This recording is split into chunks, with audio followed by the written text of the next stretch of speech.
I'm making this video for one reason, and one reason only, to warn you.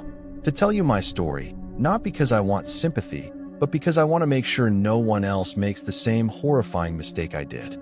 What I'm about to describe isn't some campfire ghost story or an urban legend you can laugh off in the morning. This is real, and it's still happening to me. Like a lot of you, I've always been fascinated by the paranormal. I spend hours online, devouring creepypastas, reading forums about haunted places, and watching videos about dark rituals. I always thought it was harmless fun, a way to get a thrill without any real danger. I told myself it was just stories, until I found it. It was on a deep, forgotten corner of the internet, a forum dedicated to real paranormal experiences. Someone had posted a ritual, detailed and specific, with dire warnings attached. It was called the Shadow Man's Mirror Ritual.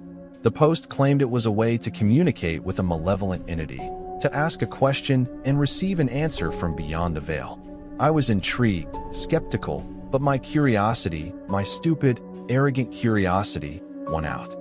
I thought I was smarter than the warnings. I thought I could control it. I was wrong. And now, I live with the consequences every single day. This is how I perform the Shadow Man's Mirror Ritual. And this is why I regret it with every fiber of my being.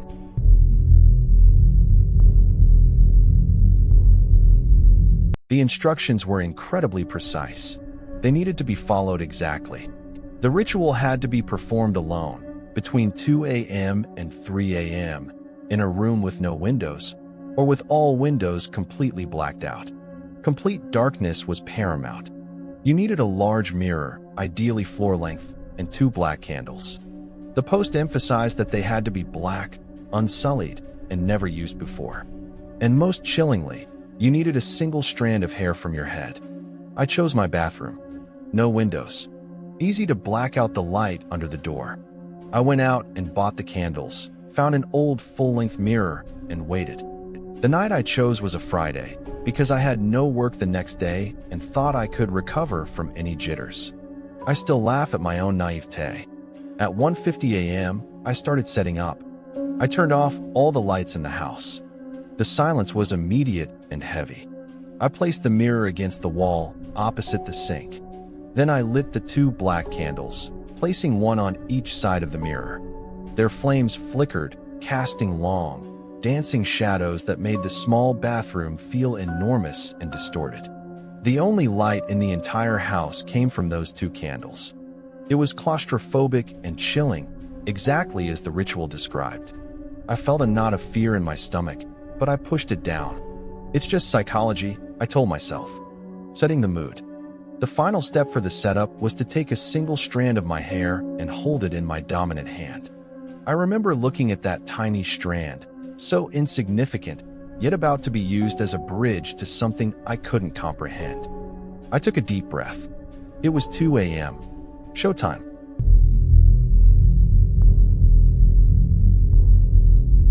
The first part of the ritual was the invocation. I had to stare into my own eyes in the mirror. Not at the reflection of the room, not at the shadows, but directly, unblinkingly, into my own pupils.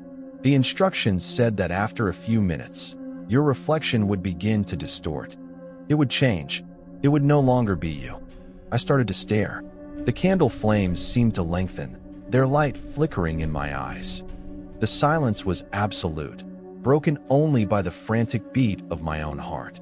After what felt like an eternity, but was probably only 5 minutes, I started to feel disoriented. My face in the mirror began to flatten, to stretch, to pull in strange directions. My eyes seemed to sink into deeper hollows, and my mouth widened into an unnatural grin. It was unnerving, but I kept telling myself it was just my brain playing tricks in the low light and sustained stare. Then, it wasn't my reflection anymore. The face looking back at me was still mine, but it was wrong. The eyes were completely black, devoid of pupils or whites. They were just 2 empty pits. The skin was drawn taut, almost skeletal, and the grin was wider, too wide for a human face. It was undeniably malevolent, and I could feel a presence in the room, a chilling weight that pressed down on me, making it hard to breathe. It felt like I was no longer alone in that small, dark bathroom.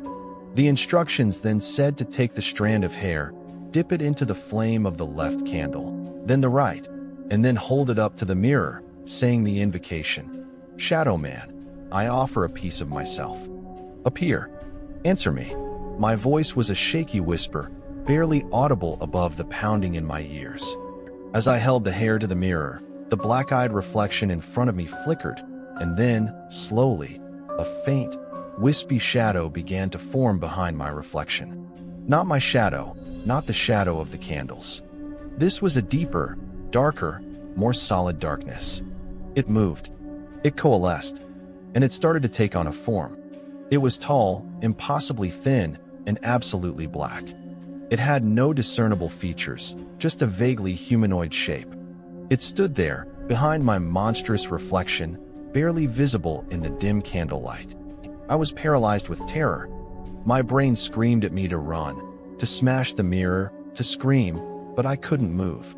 I couldn't tear my eyes away from the mirror.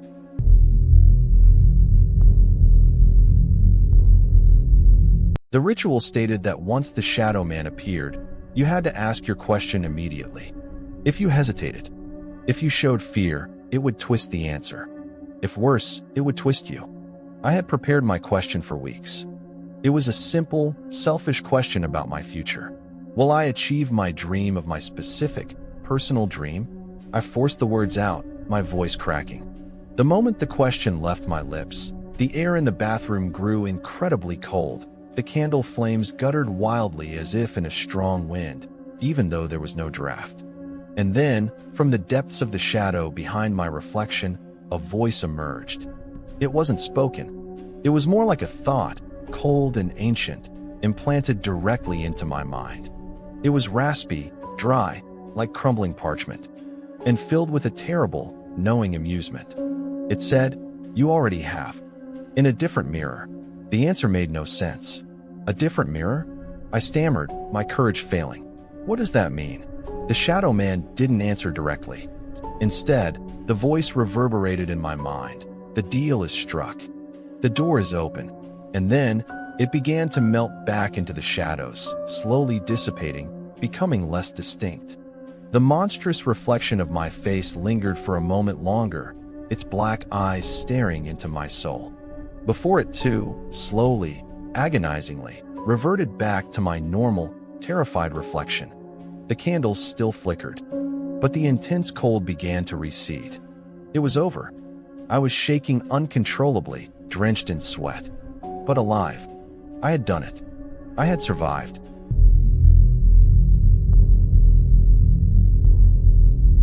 I blew out the candles and scrambled out of the bathroom, my heart pounding. I told myself it was just a hallucination, a product of sleep deprivation and suggestion. I tried to rationalize everything, but the feeling of that presence, the cold, the voice in my head, it felt too real. The next day, I smashed the mirror and threw it away. I cleaned the bathroom thoroughly. I tried to forget. For a week, nothing happened. I started to relax, to convince myself it was all in my head. And then, the glitches started. It began subtly. I'd be watching TV, and for a split second, the image would flicker, showing a distorted, shadow-filled room, sometimes with a tall, thin figure in the background. It would disappear instantly. I'd brush it off as a bad signal. Then, I'd catch glimpses of things and reflections. In my phone screen, in the window of my car, in the polished surface of my coffee table. Just at the edge of my vision, I'd see a flicker of a tall, dark silhouette. Never directly, always in a reflection. And it was always watching me. The answer the Shadow Man gave me, "You already have," in a different mirror, began to haunt me. It made no sense until I started to realize what was happening. Every reflection in my life became a potential window. Every screen, every polished surface. I started to see it more frequently. Not just a flicker, but a momentary, terrifying, clear image of the Shadow Man, standing behind me, always in a reflection. When I turned, there was nothing, but in the reflection, it was there. I started avoiding mirrors. I covered all the reflective surfaces in my house. I stopped looking at my phone screen, using it only when absolutely necessary. My life became a constant, paranoid dance around reflections. But it wasn't just visual. I started hearing whispers, just at the edge of my hearing, always from the direction of a reflective surface. The cold spots would return, suddenly, chilling a small corner of a room, always near a window or a TV screen. My biggest regret, however, is not the fear itself, but what I lost. My dream. The dream I asked about. It was to be a successful artist/writer/musician, specific to the dream mentioned. That dream is now a nightmare. Every time I try to create, I see the shadow man in the reflection of my canvas/laptop screen/instrument. It's always there, watching me, its presence stifling my creativity, draining my will. I can't focus. I can't create. My dream is dead, consumed by the shadow.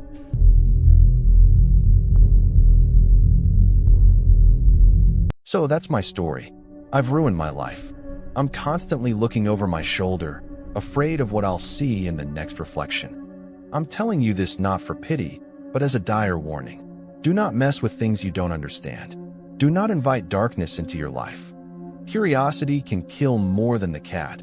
It can consume your soul. There's a reason these rituals are hidden, whispered in the darkest corners of the internet. They are not games. They are not harmless fun. The entities they summon are real, and they demand a price. My price was my peace of mind, my creativity, and my ability to ever feel safe again. I live in a constant state of terror, a prisoner in my own home, forever watching the reflections for the tall, dark figure that watches me back. If you've heard of the Shadow Man's mirror ritual or any ritual like it, please, for your own sake, leave it alone. Do not make the same mistake I did. The thrill is not worth the price. Please, learn from my regret. Do not open the door. If you have a similar story of a ritual gone wrong, share it in the comments below. Like this video if it made you think, and subscribe for more true horror. Hit that notification bell, but be careful when you check your reflection to see if it's on. You never know who might be watching back.